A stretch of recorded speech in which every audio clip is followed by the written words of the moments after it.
이 사건은 2006년 대만에서 발생했으며 당시 센세이션을 일으켰었죠. 먼저 그들의 가족 관계를 알아보겠습니다. 류지친은 당시 48세였고 사진관을 운영하고 있었습니다. 류지친의 아내인 린젠미는 당시 35세로 남편보다 13살 어렸습니다. 그리고 그들 부부에겐 5명의 자녀가 있었죠. 당시 장남은 과학기술대학교에서 1학년으로 재학 중이었고 차남은 고등학교 3학년이었으며 장녀는 고등학교 1학년이었죠. 세 자녀는 모두 류지친과 전처 사이에서 태어난 자녀들이었습니다. 이후 린젠미와 결혼 후 2 자녀를 더 낳았습니다.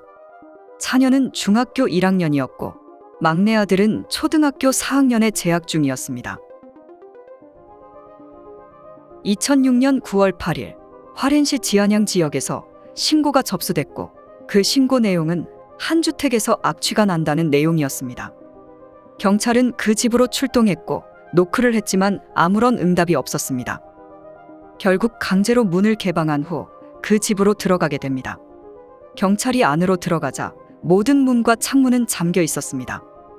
이때 오후 8시경이었고 어둠 속에서 스위치를 찾아 불을 켜보니 집은 파리로 가득했습니다.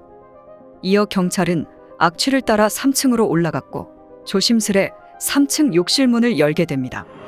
그리고 비좁은 욕실에는 5구의 시신이 있었습니다.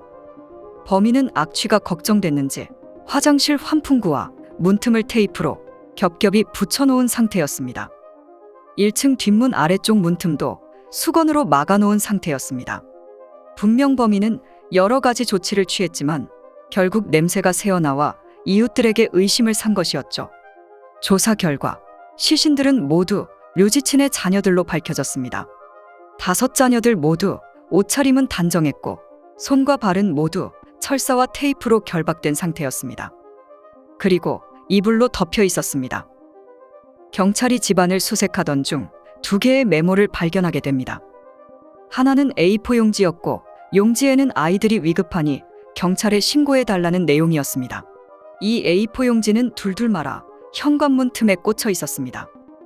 다른 하나는 지폐에서 발견되었는데 그 지폐에는 아이들이 묶여서 통제당하고 있으니 경찰에 신고해달라는 내용이었습니다.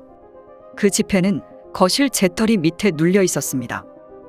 필적 감정 결과 메모를 쓴 인물은 아이들의 아버지인 류지친으로 밝혀졌습니다. 경찰은 현장에서 약 66만 원을 발견했고 부부의 휴대폰과 배터리 그리고 신분증은 모두 탁자 위에 놓여 있었습니다. 또한 집에서 디지털 카메라도 발견되었는데 메모리 카드는 빠져 있는 상태였습니다. 그러나 이 카메라는 나중에 중요한 단서를 제공하게 됩니다. 부검인은 5명의 자녀들 모두 교살인 것으로 확인했습니다. 류지친이 구조 메시지를 작성했기 때문에 부부를 찾는다면 진실은 쉽게 밝혀질 수 있을 것으로 보았습니다. 경찰은 부부를 찾기 위해 대규모 수색을 시작했고 인근 500여 개의 CCTV도 확인했지만 부부는 마치 증발이라도 한 듯 완벽하게 사라진 상태였습니다. 류지친은 원래 타이동에 살았으며 대만 안보국에서 근무했었고 10여 년 전 화롄으로 이주한 후 타이동에 있는 가족과 왕래를 끊은 상태였습니다. 자신의 아버지가 돌아가셨을 때 장례식에 참석하지도 않았죠. 이를 통해 류지친이 가족에게 무관심했다는 것을 알 수 있었습니다. 린젠미는 자신의 가족들과 좋은 관계를 유지했지만 류지친과 결혼하면서부터 가족들과 연락이 뜸해졌습니다. 2004년 린젠미의 부모님은 교통사고로 돌아가셨고 린젠미는 관례에 따라 무릎을 꿇었습니다. 이때 류지친은 죽은 부모한테 뭐하러 무릎을 꿇냐며 따지기도 했었습니다. 부부는 나이 차이가 많이 났고 주변인들의 진술을 고려할 때 류지친은 자신의 가족에게 절대적인 권위를 가지고 있었고 린젠미는 류지친에게 순종적인 아내였습니다. 2006년 8월 28일 린젠미는 셋째 언니와 전화 통화를 하게 됩니다. 린젠미가 결혼한 후 2 사람의 연락은 줄어들었고 보통 한 달에 한 번꼴로 연락을 했었죠. 이때 린젠미의 언니는 그녀가 우울하다는 것을 알아채고 이유를 물었지만 린젠미는 설명하려 하지 않았습니다. 2006년 9월 4일 류지친은 갑자기 직원에게 자신의 아이가 수술을 해야 한다며 타이베이로 데려갈 것이라고 알렸고 며칠 동안 가게에 나오지 못한다고 알렸습니다. 이것은 류지친이 앞으로 일어날 상황에 대해 대비하고 있음을 보여주는 행동이었죠. 같은 날인 9월 4일, 다른 아이들은 모두 학교에 갔지만 장남은 아직 계약하지 않았기 때문에 집에 머물러 있었습니다. 그래서 경찰은 장남이 첫 번째 범행 대상이었을 것으로 추측했습니다. 정오쯤 막내 아들이 수업을 마치고 집으로 돌아왔습니다. 그렇게 막내 아들이 두 번째로 살해된 것으로 추정했습니다. 차남은 그날 수업이 많아 저녁에 집으로 돌아왔고 그가 세 번째로 살해된 것으로 추정했습니다. 다음 날인 2006년 9월 5일, 장녀와 차녀는 정상적으로 학교에 등교했었습니다. 두 딸은 전날 집에 있었지만 집에서 무슨 일이 벌어졌는지 눈치채지 못한 것으로 추정됩니다. 그날 오전, 차남이 등교하지 않아 선생님은 집에 전화를 걸었고 이때 린젠미는 아들이 몸이 좋지 않아 집에서 쉰다고 알렸습니다. 그날 오후 11시 30분경 류지치는 불이 나게 차를 몰고 나간 후 펜치를 구입했습니다. 장녀와 차녀는 그날 밤부터 새벽 사이에 살해당한 것으로 보았습니다. 저녁에 먹은 음식이 소화되지 않은 상태였기 때문입니다. 9월 6일 10시경 아이들의 일부 선생님들은 아이들이 학교에 오지 않아 이유를 알아보기 위해 집을 방문했는데 아무도 문을 열어주지 않았고 린젠미는 전화도 받지 않았습니다. 그날 저녁 무렵 부부는 차를 타고 사라졌습니다. 9월 7일 막내 아들 선생님은 오후와 저녁에 류지친의 집을 방문했지만 문은 굳게 닫혀 있었습니다. 그날 오후 2시경 한 이웃은 류지친을 집 주변에서 목격했습니다.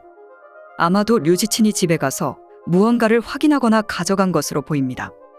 다음 날인 9월 8일 이웃의 신고로 그렇게 아이들이 발견된 것이죠.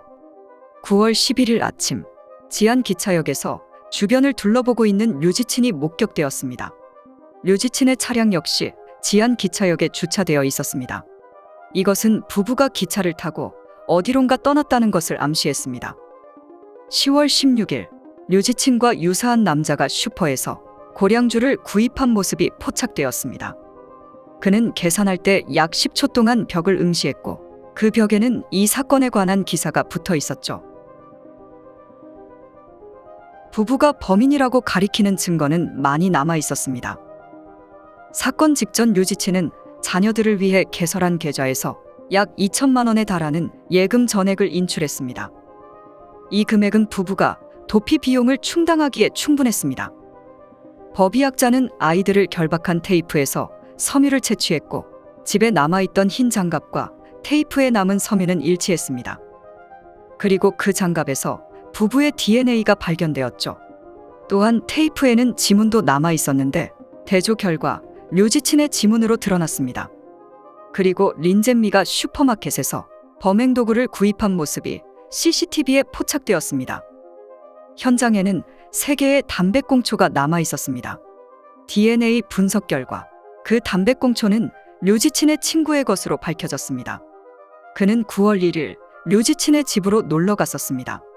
그는 1층 거실에서 담배를 피웠고 담배꽁초는 재떨이에 넣었다고 답했죠. 그러나 꽁초는 2층과 3층에서 발견되었습니다.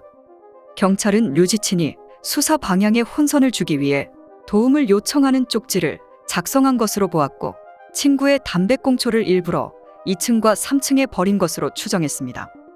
앞서 언급했듯이 현장에서 카메라가 발견되었고 아쉽게도 메모리 카드는 발견되지 않았었죠.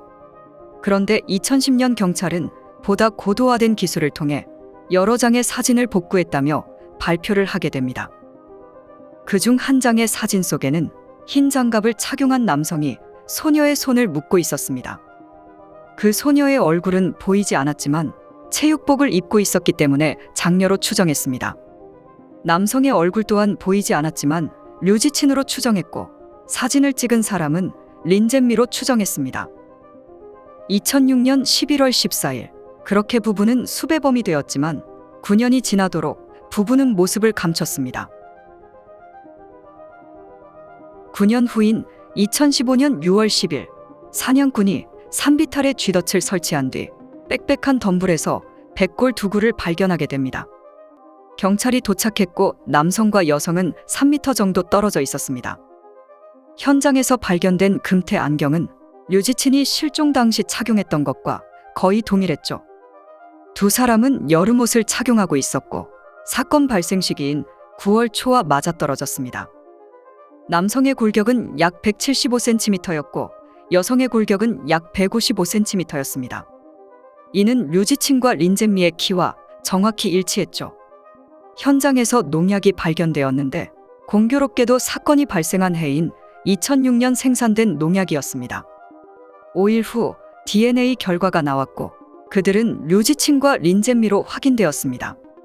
두 사람의 백골에서 농약 성분이 검출되었기 때문에 농약으로 극단적 선택을 한 것으로 판단했습니다. 더욱 충격적인 것은 부부가 발견된 곳은 사건 현장에서 불과 2km 떨어진 곳이었습니다. 조사 결과 류지친은 많은 빚을 지고 있었습니다. 하나는 주택 대출금이었고 다른 하나는 카드빚이었습니다. 류지친이 매월 갚아야 하는 빚은 약 580만 원이었지만 그의 월 순수익은 약 250만 원에 불과했습니다. 분명 감당할 수 없는 수준이었죠. 또한 부부는 17개의 신용카드를 소지하고 있었고 8월부터 카드값을 메꾸지 못한 것으로 드러났습니다.